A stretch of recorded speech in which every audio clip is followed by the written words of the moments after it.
decisions, decisions, decisions. Well, we know that there are competing measures for medical marijuana. We know that we've got the D, E, and F.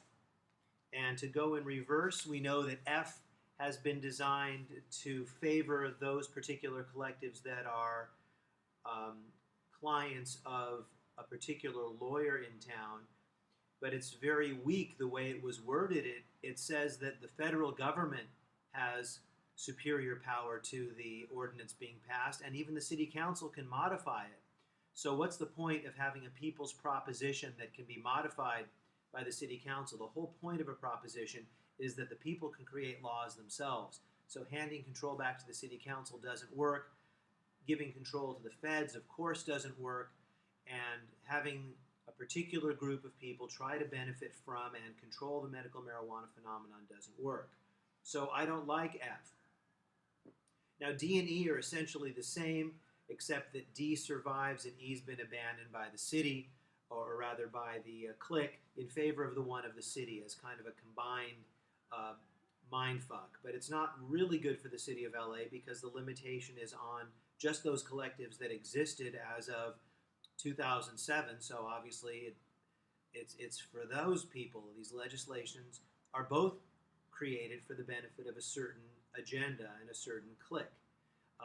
The distinction there is that many of them, because of zoning and other rules, will actually not be able to exist, and many have shut down. So the actual number of collectives may be like 40, 50 in LA, which will lead to its own terrible problems of zoning and overcrowding and profiteering and too much medicine and too much marijuana medicine and too much money at those locations.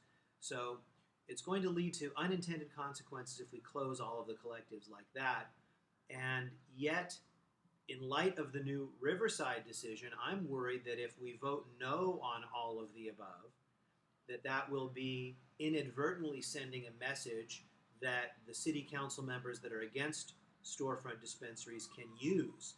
And that message will be, see, the people of the city of LA didn't even vote to have a dispensary ordinance. And then if they ban them under the case of Riverside, we will have a very hard uphill battle to try to save the day, because the Riverside case says the cities can ban, at least in dicta, and I'll go into that another time. But long story short, let's just say that 99% of the things that are in that Riverside case are dicta. In other words, the court went on to beyond what it should have done. It started legislating from the bench, giving out opinions or dicta that go beyond the fact pattern set forth in the case. The fact pattern set forth in that case is actually very narrow. So I encourage those of you that are scholarly to read footnote 4 very carefully. Footnote 4 in that case. And it tells you that the whole case is predicated on a set of facts that's basically irrelevant to 99% of the storefront collectives in this city.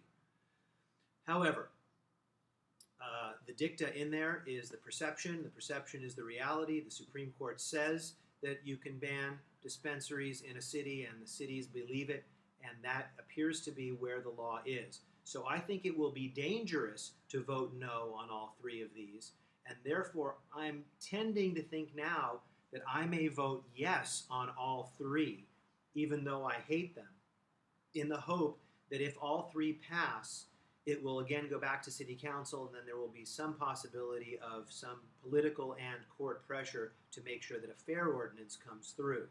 And I'm concerned that if we vote no on all of them to try to send a message that none of these is adequate, that it may be misinterpreted by political people with an agenda to say that people in LA don't even want storefront dispensaries. This is a difficult puzzle. I look forward to your comments and ideas back.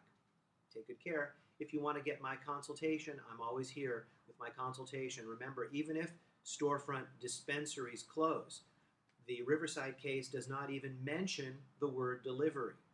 And Health and Safety Code 11352.768 clearly states that there is such a thing as mobile retail outlets or delivery. So there still will be collectives, there still will be collective cultivation, there still is the collective defense. We need to save the storefront dispensaries in LA. Talk to you soon.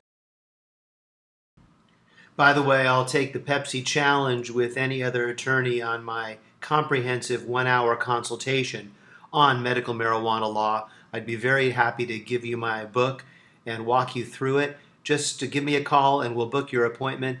It is $500, and I also have an upsell, which is my $1,000 do-it-yourself corporate kit. Thanks very much for touching base.